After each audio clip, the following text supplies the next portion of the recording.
جی بھائی mic number 1 سے سوال کریے. میرا نام مکند دو ہے, بیروزگار ہوں. آپ نے بولا ہے کہ جو اسلام قبول کرتا ہے اسے ہزاروں گنا معاف ہو جاتا ہے, مگر میرے حساب سے سب کا مالک ایک ہے, اور ایک مالک ہوتے ہوئے کس کو یہ نظر سے دیکھتا ہے اور کس کو وہ نظر سے دیکھتا ہے. ہندوؤں کو معاف نہیں کرے گا اور جو اسلام دھرم سویکار کرتا ہے اس کو معاف کر دے گا. یہ کون سا اوپر والے کا قانون ہے جو میری سمجھ میں نہیں آ رہا ہے؟ بہت اچھا سوال, بہت اچھا سوال. مالک ایک تو سارے انسانوں کے لیے عدل بھی ایک ہوتا ہے. بہت اچھا سوال, بہت اہم سوال. بھائی کا سوال ہے کہ یہ کدھر کا مسلمانوں کو معاف کرتا ہے, ہندو کو نہیں معاف کرتا ہے. میں نے آپ سے کہا کہ جو انسان نام کا مسلمان ہے, اس کا نام محمد عبداللہ ذاکر ہے, تو وہ کافی نہیں جنت میں جانے کے لیے.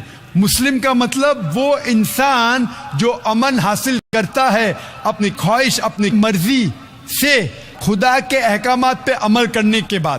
یعنی جو انسان اپنے مالک کے احکامات پہ عمل کرتا ہے وہ سچا انسان ہے. وہ نام کا کیا ہے اس کا میں کوئی لینا دینا نہیں.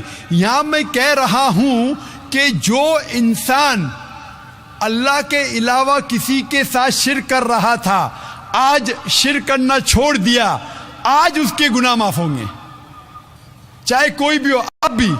آپ بھی اگر کہتے کہ میں شرک کرنا چھوڑ دوں گا, اللہ کے علاوہ کسی اور کی عبادت نہیں کروں گا جو ہندو مذہب کی کتاب میں لکھا ہے, اور میں مانوں گا آخری پیغمبر محمد صلی اللہ علیہ وسلم میں, چاہے آپ عیسائی ہے, چاہے آپ ہندو ہے, چاہے آپ یہودی ہے, آج آپ اگر اپنے مالک کا کہنا مانیں گے تو آپ کا مالک آپ کو معاف کرے گا. لیکن اگر آپ کہیں گے میرا مالک ایک, لیکن مالک کا کہنا نہیں مانیں گے تو مالک کیسا معاف کریں گا؟ مثال کے طور پہ ایک ایگزامینیشن ہوتا ہے, ٹیچر سارے طالب علم کے لیے برابر ہے. ٹیچر 1 سال کے لیے سارے طالب علم سارے اسٹوڈنٹس کو سکھاتا ہے, برابر. لیکن ایگزامینیشن میں جو ٹیچر پورے سال بھر سکھاتا ہے, جو طالب علم وہ ٹیچر کے سکھائے مطابق ایگزامینیشن پیپر میں لکھتا ہے وہ پاس ہو جائے گا. جو طالب علم ٹیچر جو سکھاتا ہے اس کے خلاف کام کرتا ہے تو ٹیچر کیا اس کو پاس کرے گا؟ چاہے وہ ہندو مسلم ہو عیسائی ہو, جو ٹیچر سکھاتا ہے اس کے اوپر وہ طالب علم اس کے مطابق امتحان دیتا ہے وہ پاس ہوگا. آپ کا مالک ہمارا مالک ایک ہے, ساری کتابوں میں لکھا ہے, ہندو مذہب کی کتاب میں, یہود مذہب کی کتاب میں, عیسائی مذہب کی کتاب میں, اسلام مذہب کی کتاب میں, سکھ مذہب کی کتاب میں کہ مالک ایک ہے. مالک کے علاوہ کسی کی عبادت نہیں کرنا چاہیے, خدا کے علاوہ کسی کی عبادت نہیں کرنا چاہیے. کل میں نے فرمایا تھا کہ اس خدا کی کوئی پرتیما نہیں, کوئی عکس نہیں, کوئی فوٹوگراف نہیں, کوئی پکچر نہیں, کوئی بت نہیں, کوئی مورتی نہیں. پھر اگر آپ مورتی دیں گے تو آپ مالک کا کہنا نہیں مان رہے. تو اگر آپ مالک کا کہنا مانیں گے, آپ کا نام کچھ بھی ہو, موہن ہو, کچھ بھی ہو, شنکر ہو یا عبداللہ ہو, اگر آپ مالک کا کہنا مانیں گے تو آپ سچ مچ اس مالک کے بندے ہیں. اگر آپ مالک کا کہنا مانیں گے تو آپ کے گناہ معاف ہو جائیں گے. تو یہ عربی میں کہہ رہا ہوں کہ مسلم تو لوگ کو یہ لفظ سے نفرت ہے. اگر نفرت ہے تو میں مسلم لفظ کو نکالتا ہوں, میں یہ کہتا ہوں جو بھی انسان اپنے مالک کا کہنا مانتا ہے اسے عربی میں کہتے ہیں مسلم. لیکن آپ کو مسلم شبد سے نفرت ہے, مسلم شبد کو نکال دو.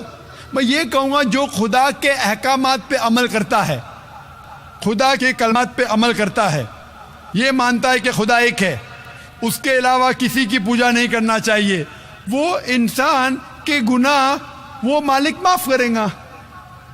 آپ اگر مانیں گے خدا ایک ہے, آپ مانتے خدا ایک ہے, آپ مانتے خدا کے علاوہ کسی اور کو پوجنا نہیں چاہیے, مانتے؟ ہاں کہ نہیں مانتے؟ آپ مانتے بت پرستی غلط ہے, آپ مانتے کہ مورتی پوجا غلط ہے, آپ مانتے کہ آخری پیغمبر محمد صلی اللہ علیہ وسلم ہے؟ نہیں مانتے.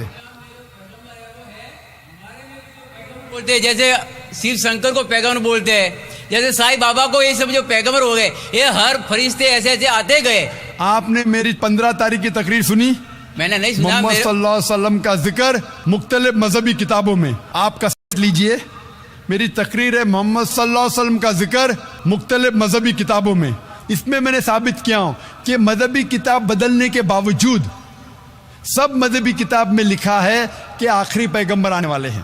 اس آخری پیغمبر کا نام ہے محمد صلی اللہ علیہ وسلم. آپ ہندو مذہب سے تعلق رکھتے؟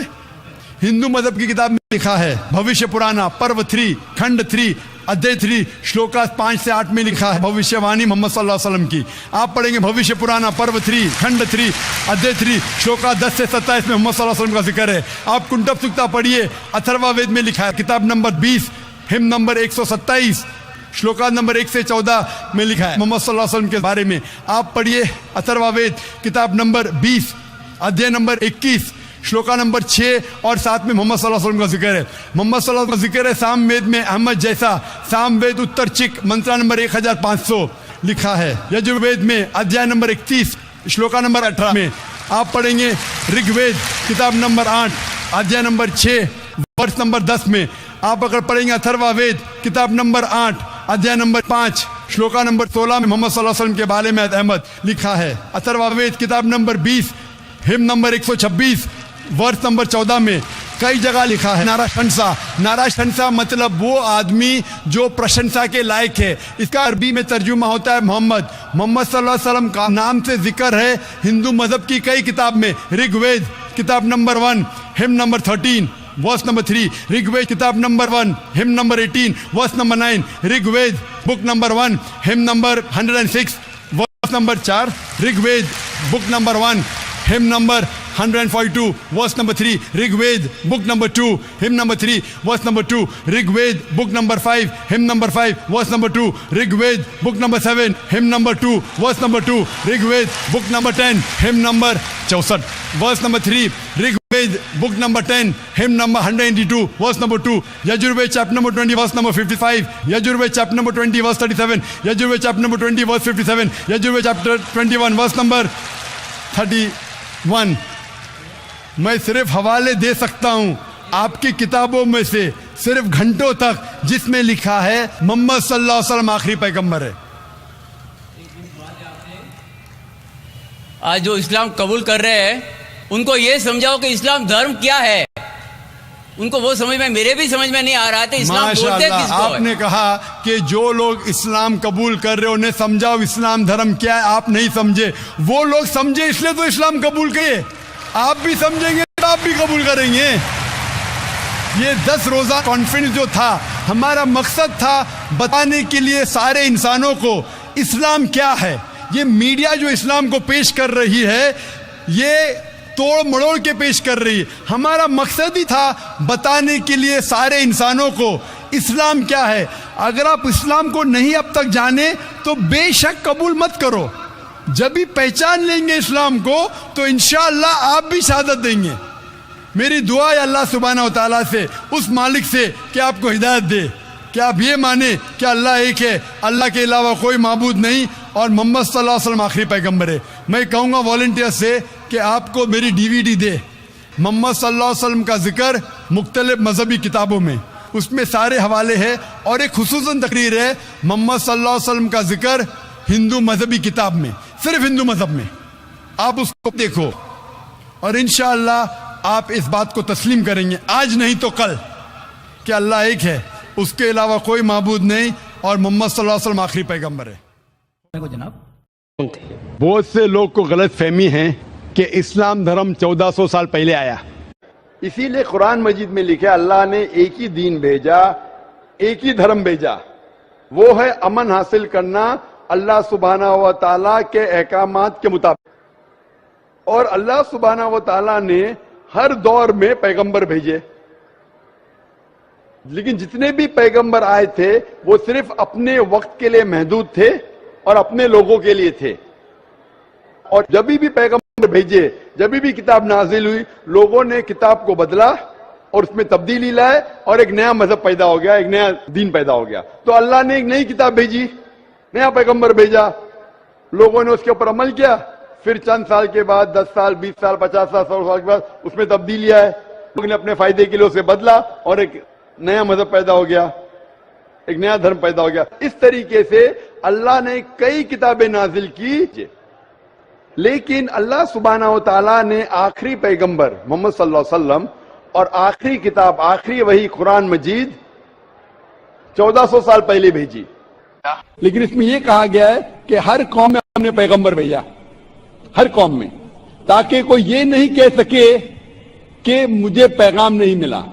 انڈیا میں بھی اللہ نے پیغمبر بھیجے ہیں, نام سے ہم ان کا ذکر نہیں جانتے.